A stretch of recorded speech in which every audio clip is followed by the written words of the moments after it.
നമസ്കാരം.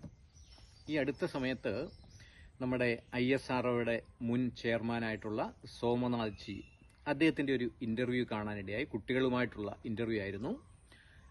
നാട്ടുംപ്രദേശത്ത് ആലപ്പുഴ ജില്ലക്കാരനായിട്ട് ഗവൺമെൻറ് സ്കൂളിൽ മലയാളം മീഡിയത്തിൽ പഠിച്ച് ISROയുടെ ചെയർമാനായി തീർന്ന അദ്ദേഹത്തോട് കുട്ടികൾ ചോദിക്കുന്ന ഒരു ചോദ്യമുണ്ട്. സാർ, എന്താണ് ഒരു സയന്റിസ്റ്റ് ആകാനുള്ള കുട്ടികളോടുള്ള അങ്ങയുടെ ഉപദേശം എന്നുള്ള ചോദ്യത്തിന് വളരെ ലളിതമായിട്ടായിരുന്നു അദ്ദേഹത്തിന്റെ മറുപടി.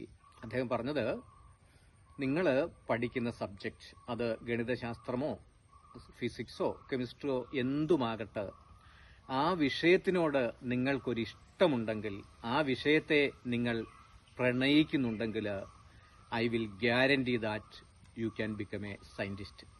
എന്തിന് ഇത് പറഞ്ഞു എന്ന് ചോദിക്കുന്നു എങ്കിൽ, നിങ്ങൾ നിങ്ങളെ ഇഷ്ടപ്പെടുന്നവരാണെങ്കിൽ, നിങ്ങളുടെ ജീവിതം മെച്ചപ്പെടണം എന്ന് ആഗ്രഹിക്കുന്നവരാണെങ്കിൽ, ഒരു സന്തോഷ വാർത്ത. ജൂൺ 25 മുതൽ ദി മോക്ഷ ലൈഫ് ഫൗണ്ടേഷന്റെ നേതൃത്വത്തിൽ ആരംഭിക്കുന്ന 21 ദിവസം നീണ്ടു നിൽക്കുന്ന അതിമനോഹരമായ ഒരു ട്രെയിനിങ് പ്രോഗ്രാം. അതിന്റെ പേര് ശൂന്യം എന്നാണ്. ശൂന്യം, മനസ്സിന്റെ ഒക്കെ അമിതമായ ആവശ്യമില്ലാത്ത ചിന്തകളെയൊക്കെ ശൂന്യമാക്കുന്ന, അതിനുശേഷം നല്ല ചിന്തകളെ, മെച്ചപ്പെട്ട ചിന്തകളെയൊക്കെ മനസ്സിലേക്ക് നിറയ്ക്കാനുള്ള 21 ദിവസം നീണ്ടു നിൽക്കുന്ന ഈ മനോഹരമായ പരിശീലന പരിപാടിയിലേക്ക് നിങ്ങളേവരെയും ഏറെ സ്നേഹത്തോടെ, ഇഷ്ടത്തോടെ സ്വാഗതം ചെയ്യുന്നു. Thank you so much.